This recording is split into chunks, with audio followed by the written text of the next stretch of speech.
ಯಾವುದೇ Diplomat passport ಇತ್ಯಾದಿ ರದ್ದು ಮಾಡಲಿಕ್ಕೆ ಅದರದ್ದೇ ಆದಂಥ ಪ್ರೊಸೆಸ್ ಇದೆ ಮತ್ತು ಡಿಪ್ಲೊಮ್ಯಾಟ್ ಪಾಸ್ಪೋರ್ಟ್ ಈಗ ಹೈಕೋರ್ಟ್ನಲ್ಲಿ FIR ಇತ್ಯಾದಿ ಫೈಲ್ ಮಾಡಿದ್ದಾರೆ.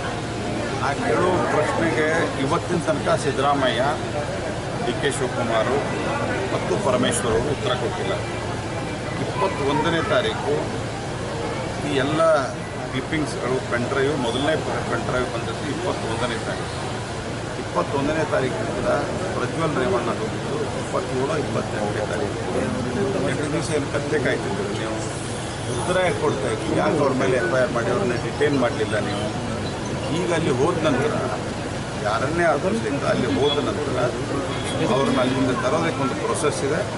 ಭಾರತ ಸರ್ಕಾರ ಆ ಕಾನೂನಿನ ಪ್ರಕಾರವಾಗಿ ಏನು ಪ್ರೊಸೆಸ್ಸನ್ನು ಮಾಡಬೇಕು ಎಲ್ಲ ಮಾಡಿ ರಾಜ್ಯ ಸರ್ಕಾರಕ್ಕೆ ಸಹಕಾರ ಕೊಡಲಿಕ್ಕೆ ತಯಾರಿದ್ದೇ ಇದೆ. ಅದರ ಪ್ರಶ್ನೆ ನಾವು ಬರೋದ ತಕ್ಷಣ ಹಾಕಬೇಕು, ಅದಕ್ಕೆ BJP ಮೇಲೆ ಅದನ್ನು ಹಾಕಬೇಕು. ಈ ಒಟ್ಟಾರೆ ಯಾವುದು ಗೌಡ ಸಮುದಾಯದ ಅಥವಾ ಒಕ್ಕಲಿಗ ಸಮುದಾಯದ ಓಟಿವೆ ಅದರ ಚುನಾವಣೆ ಮುಗಿದ ತನಕ ಆ ಪೆನ್ಡ್ರೈವ್ ಮೇಲೆ ಕ್ರಮ ತೆಗೆದುಕೊಂಡಿದೆ. ಈಗ ಅದನ್ನು ಭಾಳ ದೊಡ್ಡ ಸದ್ದು ಕೇಂದ್ರ ಸರ್ಕಾರದ ಮೇಲೆ ಹಾಕಲಿಕ್ಕೆ ಸದ್ದು ಮಾಡುವ ಪ್ರಯತ್ನವನ್ನು ಮಾಡ್ತಾ ಇದ್ದಾರೆ. ಇದು ಅತ್ಯಂತ ಗಂಭೀರವಾದ ಪ್ರಕರಣ. ಪ್ರಜ್ವಲ್ ರೇವಣ್ಣ ವಿಚಾರಣೆ ಎದುರಿಸಲೇಬೇಕು ಮತ್ತು ಕಠಿಣ ಮಾಡಿದ್ದೇ ನಿಜವಾದರೆ ನ್ಯಾಯಾಲಯದಲ್ಲಿ ನಾಳೆ ಸಿದ್ಧಗೊಂಡ್ರೆ ಅತ್ಯಂತ ಕಠಿಣವಾದಂಥ ಕ್ರಮ ಆಗಬೇಕು. ಇದ್ರ ಬಗ್ಗೆ ಯಾವುದೇ ರೀತಿ ಒಂದು ಅನುಕಂಪ ಯಾರಿಗೂ ಇಲ್ಲ. ಅದರ ಪ್ರಶ್ನೆ ಇರೋದು ಕರ್ನಾಟಕ ಸರ್ಕಾರ ಇದರಲ್ಲಿ ತನಿಖೆಗಿಂತ ಹೆಚ್ಚು ರಾಜಕಾರಣವನ್ನು ಮಾಡಲು ಹೊರಟಿದೆ.